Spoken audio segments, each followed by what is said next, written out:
Hi friends, welcome to Sujatha pressure cooker. నేను మీ సుజాత. ఈరోజు వీడియోలో స్వీట్ రెసిపీని చూపించబోతున్నానండి. ఈ స్వీట్ రెసిపీ చాలా అంటే చాలా బాగుంటుంది. ఒక్క మాటలో చెప్పాలంటే అమృతమేనండి, అంత బాగుంటుంది. ఇంట్లో వాళ్ళందరికీ ఇలా చేసి పెడితే తప్పకుండా మెచ్చుకుంటారు. ఇది చేయటం కూడా చాలా ఈజీ అండి. దీని టేస్ట్ ఒక్కసారి రుచి చూస్తే చాలు మళ్ళీ ఇలానే చేసుకొని తింటారు, అంత బాగుంటుంది. నేను చెప్పడం కాదండి, మీరు కూడా ఒకసారి తప్పకుండా ట్రై చేయండి, మీరే అంటారు. మరి ఇంత టేస్టీ రెసిపీని లేట్ చేయకుండా చేసే ప్రాసెస్ ఏమిటో ఇప్పుడు చూసేద్దాం రండి. ఫస్ట్ ఒక కప్పు పెసరపప్పును తీసుకొని ఒక గిన్నెలో వేసుకొని వాటర్ పోసుకొని 2 సార్లు కడిగి మళ్ళీ వాటర్ పోసుకొని పెసరపప్పును 30 మినిట్స్ పాటు నాననివ్వండి. పెసరపప్పులో ఎక్కువ వాటర్ పోయొద్దు. ఎక్కువ వాటర్ పోస్తే పిండి అనేది లూజ్గా వస్తుంది.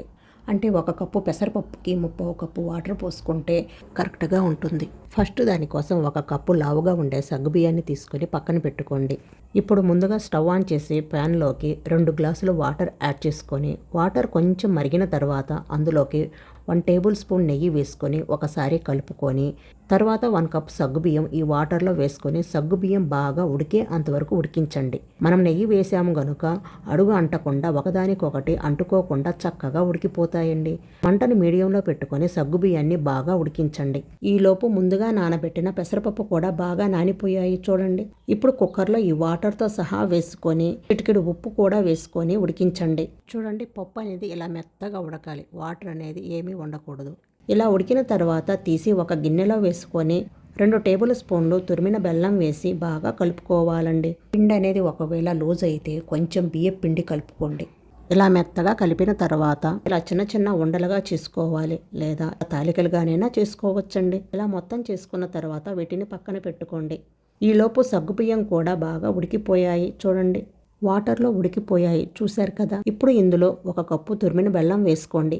1 కప్పు సగ్గుబియ్యానికి 1 కప్పు బెల్లం కరెక్ట్గా సరిపోతుందండి. ఇప్పుడు ఈ బెల్లం పూర్తిగా కరిగే అంతవరకు ఉడికించుకోవాలి.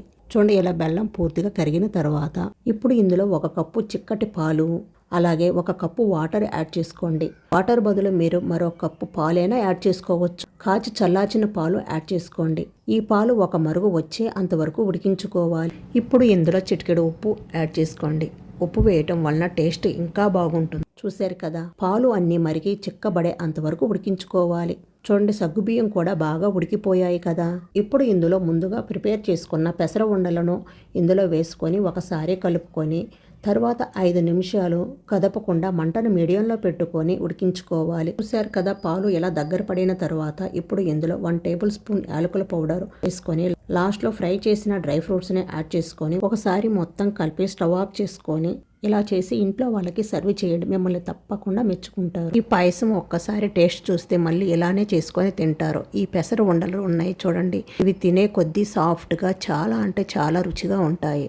ఈ పాయసం టేస్ట్ చూసిన వాళ్ళు అబ్బబ్బా అమృతంలాగా ఉందని అంటారు.